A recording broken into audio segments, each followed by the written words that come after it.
नमस्कार, आप देख रहे हैं आज तक। आपके साथ मैं हूं सईद अंसारी। स्वागत है आपका दुनिया आज तक में। दुनिया की हर बड़ी खबर इस बुलेटिन में हम आपको दिखाएंगे, लेकिन उससे पहले नजर दुनिया टॉप 10 पर।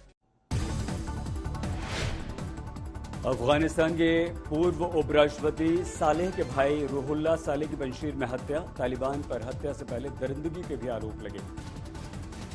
पंजशीर घाटी के निवासियों ने तालिबान ने इन लोगों को दिया भरोसा, आम लोग बेफिक्र होकर अपने काम पर लौट सकते हैं, हम उन्हें कोई तकलीफ नहीं होने देंगे।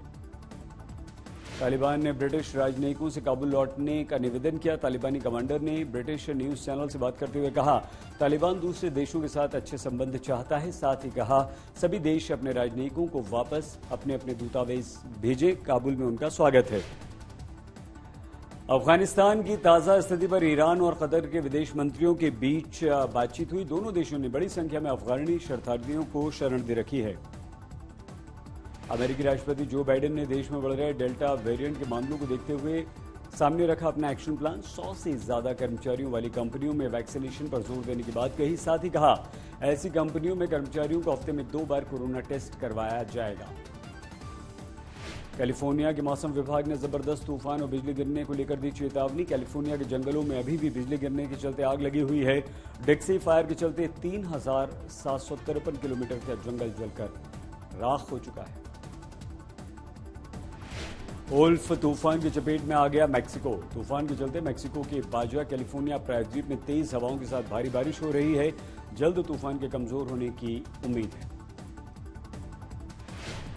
रूस के राष्ट्रपति व्लादिमीर पुतिन ने देश के आपातकालीन मंत्री को श्रद्धांजलि दी। आर्कटिक में मिलिट्री ड्रिल के दौरान एक कैमरामैन को बचाते वक्त 55 साल के मंत्री येवगेनी की हो गई थी मौत।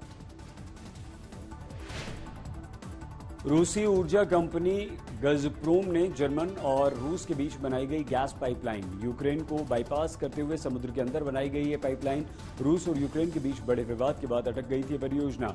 इस पाइपलाइन के जरिए रूस जर्मनी को गैस देगा। यूरोप में चीन के कदम और मजबूत हुए। सर्बिया में शुरू हुआ कोरोना वैक्सीनेशन मैन्युफैक्चरिंग प्लांट। अप्रैल 2022 से हर साल 30 मिलियन वैक्सीन बनाने का इस प्लांट का है लक्ष्य। अफगानिस्तान की स्थिति दिनों दिन बिगड़ती जा रही है। तालिबानियों द्वारा शुरू की गए इस युद्ध में सबसे ज्यादा नुकसान अफगानिस्तान के आम लोगों को हुआ और हो रहा है।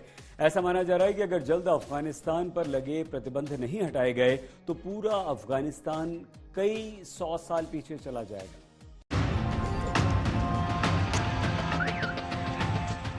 सौदा मौदा नहीं की बस राजू असद निम माल पसर बाय खर्च को निम मजबूर पे तावान खर्च को नूर वजियत पजल दुखला खदत अल्लाह मलाव रक्षो देखो।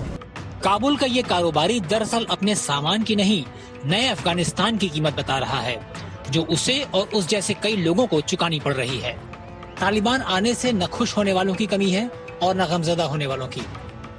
लेकिन इन सबके बीच एक हकीकत ये भी है जो ये अफगानी कारोबारी बयां कर रहा है कि कैसे आज बड़ा या छोटा हर अफगानी कारोबारी ग्राहक की राह तक रहा है। कई कारोबारी तो ऐसे हैं जिन्हें 2 जून की रोटी भी नसीब नहीं हो पा रही। तालिबान के आने के बाद से चोरियां कम हो जाना आम लोगों के लिए खुश होने की एक वजह है, लेकिन इसी तालिबान के आने के बाद लोगों को पैसों की भारी किल्लत भी हो गई है। तालिबान ने देश की बैंकिंग सेवाओं पर कई पाबंदियां लगा रखी हैं, जिससे यहाँ लोग बैंकों से एक हफ्ते में सिर्फ $200 तक ही निकाल सकते हैं। ऐसे में लोग तालिबान से अपील कर रहे हैं कि आने वाले दिनों में बैंकिंग सेवाओं पर लगी पाबंदियों में ढील दी जाए, जिससे बढ़ती महंगाई को काबू में लाया जा सके। लोगों के पास हुई पैसों की कमी के चलते ग्राहक दुकानों तक नहीं जा रहे। नतीजतन दुकानदारों को खासा नुकसान हो रहा है। अफगानिस्तान की इसी परेशानी को देखते हुए संयुक्त राष्ट्र ने दुनिया भर में अफगानिस्तान के $10 अरब की संपत्ति को जब्त करने के फैसले को गलत ठहराया है।